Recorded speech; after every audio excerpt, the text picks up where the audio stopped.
Hi hello ನಮಸ್ಕಾರ. ನಾನಿವತ್ತು ನಿಮಗೆ ಪರಿಚಯಿಸ್ತಿರುವಂಥ ಪುಸ್ತಕ ಫೇತ್. ಕನ್ನಡದಲ್ಲಿ ಹೇಳಬೇಕು ಅಂದರೆ ನಂಬಿಕೆಗಳು. ಈ ಜಗತ್ತು ನಿಂತಿರೋದೇ ನಂಬಿಕೆಗಳ ಮೇಲಪ್ಪ. ಅದಕ್ಕೂ ಮುಂಚೆ ವರಮಹಾಲಕ್ಷ್ಮಿ ಹಬ್ಬದ ಶುಭಾಶಯಗಳು. ಎಲ್ರಿಗೂ ಆ ಮಹಾಲಕ್ಷ್ಮಿ ಒಳ್ಳೇದು ಮಾಡಿ.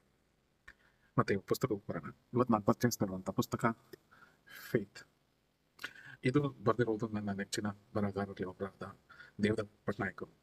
ಅವ್ರು ಬರೆದಿರುವಂಥ ಕೃತಿಗಳಲ್ಲಿ ಇದು ನನ್ನ ಫೇವ್ರೇಟ್.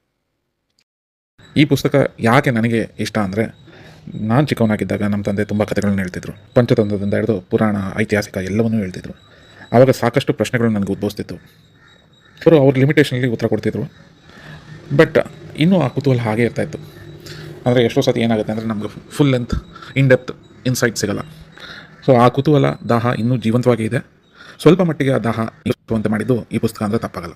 ಈ ಪುಸ್ತಕದ ಮುಖ್ಯ ಉದ್ದೇಶನೇ ನಮ್ಮ ನಂಬಿಕೆಗಳು ಮತ್ತು ಪದ್ಧತಿಗಳು ಇಂದಿನ ಯಾಕೆ ಮತ್ತು ಏನು ಅನ್ನೋದನ್ನು ಸಿಂಪಲ್ಲಾಗಿ ಅರ್ಥ ಮಾಡಿಸೋದು. ಹಾಗಾಗಿ ಇದರ ಆಳ, ಅಗಲ, ವಿಸ್ತಾರ ತುಂಬ ಅಗಾಧವಾಗಿದೆ. ಉದಾಹರಣೆಗೆ, ದೇವರು ಸರ್ವಾಂತರ್ಯಾಮಿ ಅಂತೀರಿ, ಆದರೂ ಮೂರ್ತಿ ಪೂಜೆ ಮಾಡ್ತೀರಿ. ಕೆಲವರು ಶಾಕಾಹಾರ ಶ್ರೇಷ್ಠ ಅಂತಾರೆ, ಕೆಲವರು ಇಲ್ಲ ಮಾಂಸಾಹಾರನೇ ದೇವರಿಗೆ ನೈವೇದ್ಯ ಶ್ರೇಷ್ಠ ಅಂತಾರೆ. ಎಷ್ಟೊಂದು ಕನ್ಫ್ಯೂಷನ್ಸ್ ಇದೆಲ್ಲ. ಈ ಕನ್ಫ್ಯೂಷನ್ಸ್ಗೆ ಈ ಬುಕ್ಕಲ್ಲಿ ಕೆಲವು ಉತ್ತರಗಳನ್ನು ಕೊಟ್ಟಿದ್ದಾರೆ. ಮತ್ತೆ ಭೇಟಿಯಾಗೋಣ ಮುಂದಿನ ಪುಸ್ತಕ ಪರಿಚಯದಲ್ಲಿ. Till then, take care.